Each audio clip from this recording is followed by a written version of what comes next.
Bonjour ou bonsoir et bienvenue dans votre émission Les Merveilles de la Vérité. C'est Patia Nzambe Queenpi. Dans Les Merveilles de la Vérité, on parle d'actualité et de réalité en profondeur. Aujourd'hui, je suis là pour parler en fait de la vie de prière. Je voulais rappeler l'importance de la vie de prière, l'importance qu'elle a en fait dans notre vie quotidienne, l'importance qu'elle a dans notre esprit, l'importance qu'elle a en tant que protection. Parce que le diable rôde toujours, le diable est là pour détruire, anéantir l'œuvre de Dieu. Il est contre les relations humaines. Il est là de toute façon pour diviser, pour anéantir, pour, pour essayer de déstabiliser, pour essayer de mettre au plus bas le moral de l'être humain, quoi. C'est pour ça qu'il faut être vigilant. Il faut être vigilant. Parce que dans les domaines qui vous tiennent le plus à cœur, c'est dans ces domaines-là qu'il va attaquer. Par exemple, quand on est des parents, le domaine qui nous tient le plus à cœur, c'est forcément l'éducation de nos enfants. Donc il faut prier pour vos enfants. C'est important d'insérer quotidiennement une vie de prière, de passer du temps avec eux, de parler de Dieu. Quand on est des parents chrétiens, je pense que c'est logique, c'est normal. Ça leur permet plus tard d'avoir la notion du bien et du mal. Ça leur permet plus tard de réfléchir avant d'agir. Ça leur permet même quand ils font du mal d'avoir la conscience qui leur reproche en fait, d'avoir fait telle ou telle chose, quoi. De pouvoir pardonner. En tout cas, la vie de prière, inconsciemment aussi fait rentrer une éducation chrétienne, quoi.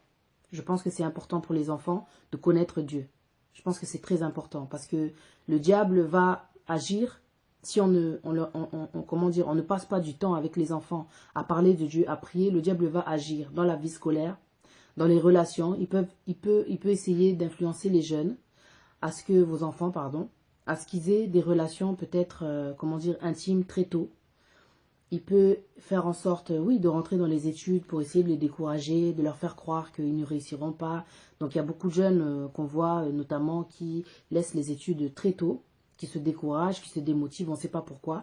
Et les parents, souvent quand ça arrive à des points comme ça, surtout quand les enfants sont à l'adolescence, ils deviennent exaspérés. En tant que parent, on peut être, fatigué. Ça peut arriver de craquer, ça peut arriver d'être dépassé, ça peut arriver de vouloir abandonner, ça peut arriver parce qu'on n'est pas des robots. On encaisse tellement. Mais je pense qu'il est important de savoir se ressaisir et, de ne pas abandonner, quoi. Parce que quand on aime, on ne lâche pas. Dieu a dit, venez à moi vous tous qui êtes fatigués et chargés. En tant que parents, parfois, on peut être tellement surmené, tellement chargé. C'est pour nous qu'il a fait ce verset-là. C'est pour nous qu'il a fait ce verset-là. Vous devez prier pour vos enfants, laissez tout entre les mains de Dieu parce que c'est lui qui change le temps et les circonstances.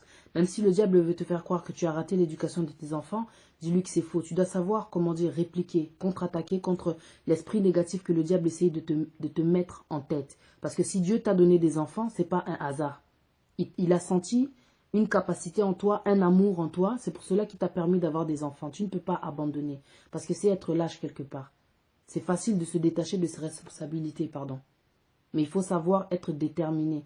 Il faut savoir ne pas laisser tomber, en fait. Quand on a des enfants, on n'a pas le droit de laisser tomber. Il faut continuer, il ne faut pas se décourager. C'est Dieu qui donne la force. Il faut demander la force à Dieu. Dieu dit ne crains rien. Je ne vois pas pourquoi quand le diable vient te mentir et te donner des idées que tu n'y arriveras pas, que tu dois laisser tomber l'éducation de ton enfant, et tu lâches prise aussi.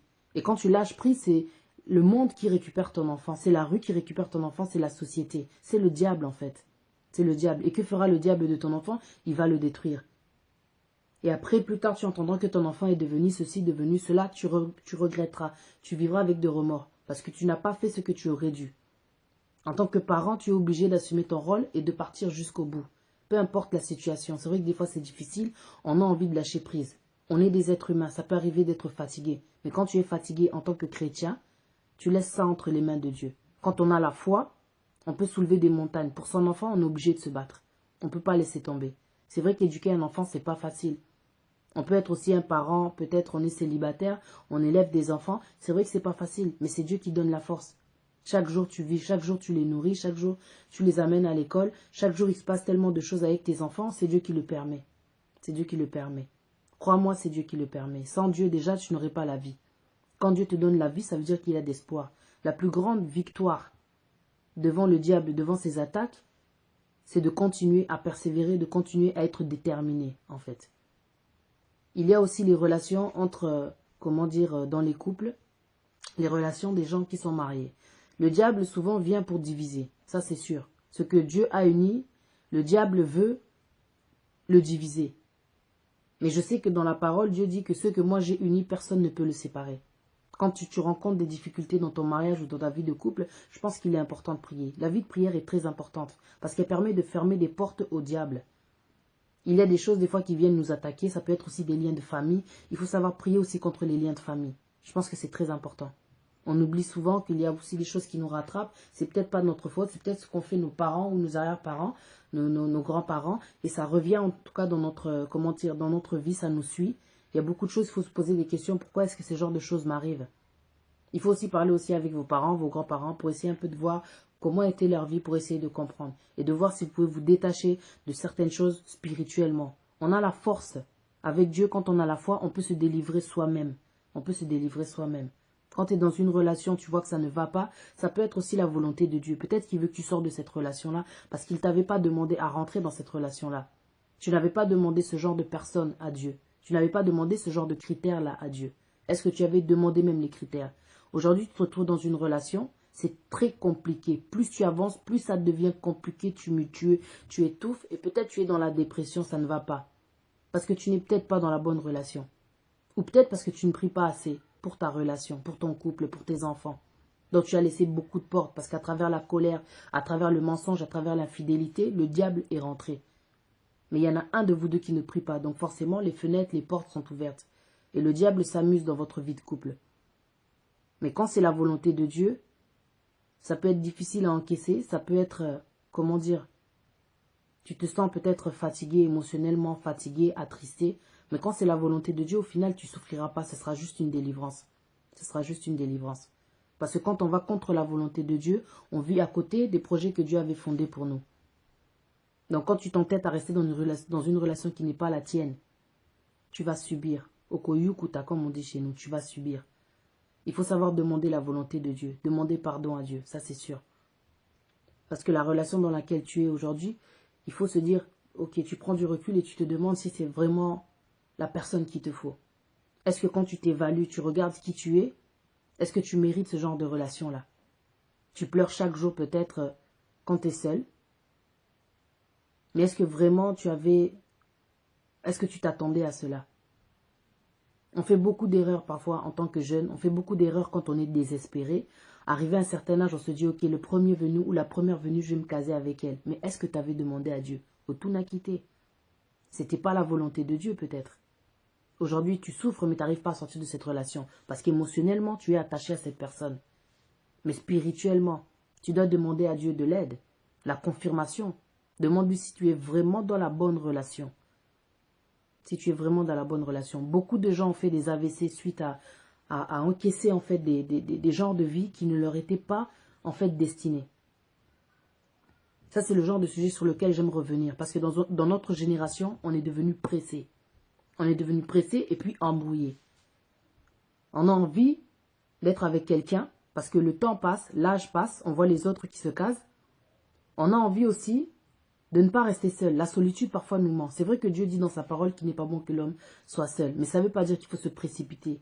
Ça ne veut pas dire qu'il faut se précipiter. Il faut toujours lui demander la volonté. Il n'est jamais trop tard dans la vie. Tu peux même avoir 40 ans et à peut-être 42 ans te marier. Parce que Dieu change le temps et les circonstances. C'est lui qui transforme les choses. C'est lui qui transforme le temps. C'est lui qui peut changer les gens. Mais toi, tu ne pries pas. Tu crois que tout va se faire par tes propres efforts. Tu te mens. Tu n'es pas un Dieu. Tu n'as pas la puissance que Dieu a, le Tout-Puissant. Le diable te ment. Le diable est en train de te mentir. Tu dois te ressaisir. Sans une vie de prière, tu n'arriveras pas à te sortir de cette situation. Je voulais aussi rappeler aux gens qui de temps en temps prennent des décisions et arrivent à se détacher de la mauvaise personne. Il faut savoir aussi faire des délivrances parce que beaucoup de gens ont été dans des relations où il y a eu beaucoup d'infidélité. L'infidélité laisse place à beaucoup de mauvais esprits. Et forcément, quand on se lie, là je parle de relations sexuelles pour être clair, il y a beaucoup d'esprits qui rentrent en nous. Parce que quand on a un rapport, on ne devient qu'une seule personne en fait. On se lie. Et il y a des échanges d'esprits. Donc forcément, quand tu te sépares d'une personne, tu es resté aussi avec ces esprits-là parce que tu as eu des rapports avec cette personne durant votre relation. Tu ne sais pas quel état d'esprit, quel esprit, pardon, cette personne a laissé dans ta vie. Ça peut être des blocages spirituels, ça peut être le lien de pauvreté, le lien de non-accomplissement. Aujourd'hui, tu traverses beaucoup de situations. Peut-être que c'est terminé avec cette personne, mais tu ne comprends pas, tu n'arrives toujours pas à avancer sur un certain domaine. Il est temps que tu te mettes à genoux et que tu fasses une délivrance toi-même parce que tu peux le faire. Avec la foi, on soulève des montagnes. Un enfant de Dieu devrait en tout cas savoir que ce genre en fait de relation, forcément quand on se sépare, ça laisse aussi des séquelles en nous. Dans le monde, on appelle ça des séquelles, mais spirituellement, dans la vie chrétienne, ce sont des mauvais esprits. Il y a beaucoup de choses que on se laisse à chacun quand on se sépare. Il faut savoir faire la délivrance, c'est important. La vie de prière, c'est très important. La vie de prière, c'est très important. Donc voilà, c'est tout ce que je voulais rappeler. Parce que parfois, on peut être tenté. Parfois, on peut être surmené par les situations qui se passent dans nos vies. Mais il faut savoir, en fait, avoir le discernement aussi. Parce que Dieu, parfois, nous met devant des situations pour voir notre foi, pour voir si on sera toujours déterminé à le suivre, à suivre ce chemin-là dans lequel on s'est engagé. Ça peut être aussi le diable qui veut juste, en tout cas, nous détruire tout simplement. Parce qu'il y a des gens qui traversent des situations tellement difficiles, qui finissent par se suicider, qui finissent par craquer, qui finissent par prendre des médicaments, qui se retrouvent à l'hôpital, qui finissent vraiment désespérés. Mais quand on a Dieu, quand on connaît Dieu, on doit toujours rester, comment dire, avec l'espoir. Remettre le problème qu'on a entre ses mains. Parce que dans les problèmes, la chose la plus importante qu'il y a que Dieu aime, c'est quand on garde la paix. C'est quand on garde la paix. Un jour, par la grâce de Dieu, je témoignerai de tout ce que je peux traverser dans ma vie. Mais des fois, c'est même pas que j'ai pas le courage de parler, mais je me dis que j'ai même pas le temps d'en parler. Parce que quand je vois ce qui se passe dans le monde, je me dis que ma situation, elle est, comment dire, ça va quand même, j'ai pas à me plaindre.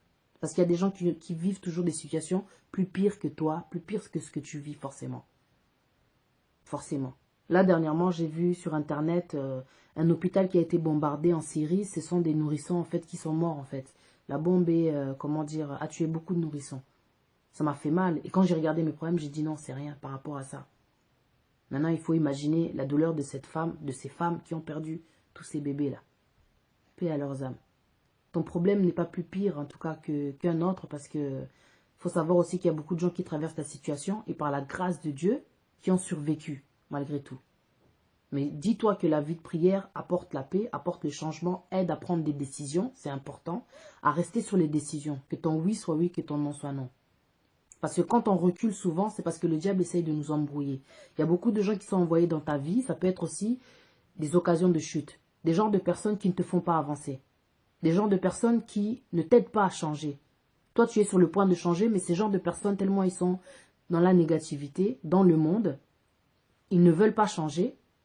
Ils ne peuvent pas voir ton changement. Ils ne t'aideront pas à changer. Il y a ce genre de situation, ce genre de personnes-là. Il faut faire attention aussi à qui on laisse rentrer dans notre vie. C'est important la volonté de Dieu. On fait tous des erreurs. On commet tous des péchés parce qu'on est des pécheurs. Mais Dieu aime en fait le pécheur. Bon, il n'aime pas le péché, mais Dieu est là pour pardonner. Il y a un moment pour tout dans la vie. Il y a un moment pour s'amuser, un moment pour devenir sérieux. Un moment où on doit se laisser aller, parce que le cerveau aussi a besoin de repos, mais un moment où il faut se ressaisir. Mais un moment où il faut être conscient que la vie de prière est plus importante que tout chez un chrétien. Parce que Dieu dit prier sans cesse. Quand il te dit prier sans cesse, c'est parce que le diable rôde sans cesse. Je voulais vraiment faire ce sujet parce que on n'a pas idée. On n'a pas idée à quel point le diable peut tourmenter la vie des gens, l'esprit des gens, quoi. Mais il faut être fort. Il faut vraiment avoir aussi les paroles à prononcer contre ces idées-là quand elles viennent pour te noircir l'esprit. Tu dois savoir répondre avec des paroles positives. Tu dois savoir travailler ton esprit. Tu dois savoir travailler ton esprit. Parce que si à chaque fois tu laisses le diable pénétrer, rentrer dans ton esprit, tu vas te sentir petit. Et il est difficile de s'aimer quand on a des idées négatives. Donc comment est-ce que tu vas aimer quelqu'un si tu n'arrives pas à t'aimer? Il est difficile de donner ce qu'on n'a pas.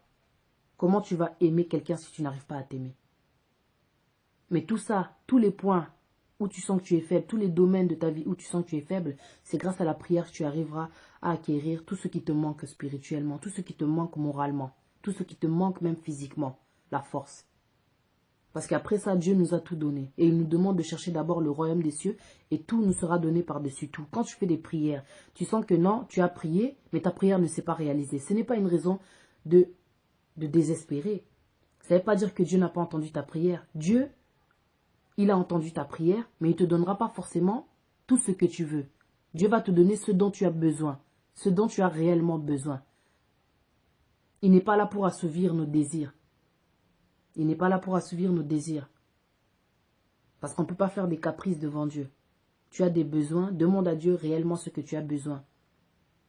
Que ce soit un homme, surtout ce qui est en complément par rapport à l'être humain, quoi. Parce que Dieu, quand il dit qu'il nous a tout donné, tu as besoin d'argent, il t'a donné la force, il t'a donné le courage, va chercher du travail. Quand tu as besoin peut-être d'habits, ok, tu vas te déplacer, tu as besoin de manger, tu as besoin de te nourrir, il faut que tu ailles travailler, il faut que tu ailles acheter la nourriture. Il y a des choses qui sont tellement logiques. Dieu nous a tout donné ici sur cette terre. Il y a tellement de choses. Avec le discernement, on comprend que la richesse, elle est en nous. Tu veux devenir riche, c'est pas en te plaignant que tu vas devenir riche. Tu dois te lever, aller chercher du travail, rester déterminé, regarder les autres, comment est-ce qu'ils agissent, ceux qui ont réussi. On s'inspire des plus grands. Quand on veut réussir, on traîne avec les riches. Ça, c'est connu de tout le monde. Tu ne peux pas évoluer avec des gens qui tournent en rond, en fait, et qui ne progressent pas, et qui ont une vie où tu sens que non, il n'y a rien de spécial, quoi, à envier, en fait. Si tu veux changer ta vie, c'est grâce à la prière que tu la changeras, grâce à la détermination et grâce à l'action surtout. Grâce à l'action. Donc j'espère que le message est passé, j'espère que le message est clair. Je voulais juste rappeler qu'il est important de prier. On peut être jeune, être dans la distraction, il y a un temps pour tout. Il y a un temps pour tout parce que pour toute chose, on sera jugé. On sera jugé. Mais la vie de prière, c'est important. C'est la vie de prière qui nous change. C'est la vie de prière qui nous donne la force. C'est la vie de prière qui nous guérit. C'est la vie de prière qui arrange nos situations, qui arrange nos mariages, qui arrange même l'éducation de nos enfants. Si je pouvais vous parler de la relation que j'avais avec ma fille. Dieu seul sait. Mais Dieu merci, tout s'est arrangé. Parce que j'ai mis ça en prière. J'étais déterminée qu'avec ma fille, il faut que ça se passe mieux que ce que je vois, mieux que ce que le diable essaye de me faire croire. Tout s'est bien passé, tout se passe bien au jour d'aujourd'hui. J'arrive à communiquer avec ma fille. Parce que quand le diable essaye de te mettre des choses en tête, c'est horrible. La vision que tu peux avoir de tes enfants, quoi. C'est hallucinant, quoi. Mais Dieu merci, quand tu te donnes des enfants, c'est parce qu'il sait que tu as un cœur pour aimer. Donc demande tout ce que tu sens que tu n'as pas en toi. Parce que des fois, avec l'éducation qu'on a reçue, on peut ne pas savoir donner de l'amour. Mais Dieu est là pour nous apporter ce dont il nous manque. Avec la foi, la persévérance, on arrive à sentir un changement en soi. On arrive à sentir ce changement-là. Surtout pour nos enfants, on doit se battre. Pour notre vie, on est obligé de se battre. Pour la vie chrétienne, on est obligé de se battre. Parce que le diable, il ne dort pas. Il est là, il ne va pas te lâcher. Tu es obligé de continuer à persévérer dans la prière. C'est important. C'est important. Ta vie de couple, tu ne dois pas regarder que ta vie de couple, ou bien que ton gars, ou bien que ta copine. Tu dois regarder vers Dieu. C'est lui qui va arranger ta situation. Mais demande-lui si tu es dans une situation qui est un peu difficile en ce moment. C'est peut-être le moment d'arrêter. Ou c'est peut-être le moment de faire, un compte rendu à Dieu, tu rends ça entre les mains de Dieu, il t'apportera la réponse. Il t'apportera la réponse. Parce que des fois, on est dans une phase de séparation et donc on se sent comme si on était complètement effondré. Mais c'est dans ces moments-là que tu dois demander à Dieu si oui ou non tu dois continuer, si oui ou non tu dois continuer à te battre, si oui ou non tu dois arrêter. Parce que comme je disais tout à l'heure, c'est peut-être pas la bonne personne. On ne sait pas. Il y a des choses qui n'étaient pas écrites. Makamsous, comme on dit chez nous, est tangama nangote. Ce qui n'est pas écrit, parfois ça peut mal aussi se terminer. Mais ça ne veut pas dire qu'il faut désespérer et que ta vie s'est arrêtée là, à cet échec-là. Chaque chose qu'on traverse, ça nous sert de leçon et c'est censé nous donner la force. C'est censé nous apporter, de la sagesse aussi. L'intelligence, que voilà, j'ai fait ci, j'ai fait ça, je vais essayer de ne plus refaire la même chose. Ça peut arriver de revenir en arrière. N'importe qui a pris des décisions dans la vie, c'est arrivé à n'importe qui, à certaines personnes, d'avoir pris des décisions et d'être revenu en arrière. On est des êtres humains, on peut être tenté, on peut être affaibli. Le diable, quand il voit que voilà, cette personne dans ta vie, elle a une certaine influence, mais elle ne t'aide pas en fin de compte. Elle ne t'apporte rien. Elle ne te soutient pas dans ce que tu fais. Il faut savoir un peu analyser un peu la situation et aussi la personne avec qui tu es. Regardez les critères, regardez cette personne, qu'est-ce qu'elle peut t'apporter dans l'avenir. C'est important de savoir analyser, de ne pas partir seulement dans les sentiments, dans les faux semblants que ouais, je suis bien, ouais, la personne elle est belle, il est beau. Il n'y a pas que ça en fait dans une vie de couple, c'est pas assez. Avec le temps, quand tu avances, tu te rends compte que c'est pas assez. Tu peux être dans cette relation encore aujourd'hui, à te dire que non, ça va aller. On a des enfants, non, ça va aller, il est mignon, moi je suis mignon, notre couple il déchire. Dis donc, là c'est superficiel tout ça là. Quand on a des enfants, ça peut être aussi une raison de rester, c'est vrai. Mais ça ne veut pas dire que c'était écrit, ça ne veut pas dire que c'était de Dieu, ça ne veut pas dire que Dieu avait prévu que toi et cette personne, vous deviez vivre ensemble pour l'éternité. On fait tous des erreurs. On fait tous des erreurs, mais pour chaque chose, Quand la situation devient difficile, il faut que tu demandes l'aide de Dieu. C'est important. Demande l'aide de Dieu. Sans vie de prière, il est difficile un peu de se retrouver, quoi. Il est difficile de prendre le bon chemin, de prendre les bonnes décisions, d'être avec les bonnes personnes, de trouver un bon travail, d'avoir un état d'esprit positif. Tout simplement. Donc voilà, je voulais juste rappeler l'importance de la vie de prière. Que chacun puisse, prendre conscience de ça. Ça serait bien, quoi. Parce que quand on essaye de changer, quand on veut progresser, la base des choses, c'est la prière. Donc voilà. C'était Pati Nzambe Queen P. Maître Kevin Freeman, j'espère qu'on l'a dit. Hein. C'est pas Masolo Kati. Masolo Kati, c'est fini. Maintenant, c'est les merveilles de la vérité. J'espère en tout cas que vous avez compris le but de mon message. Et je vous dis à très bientôt. C'était Pati Nzambe Queen P. Merci.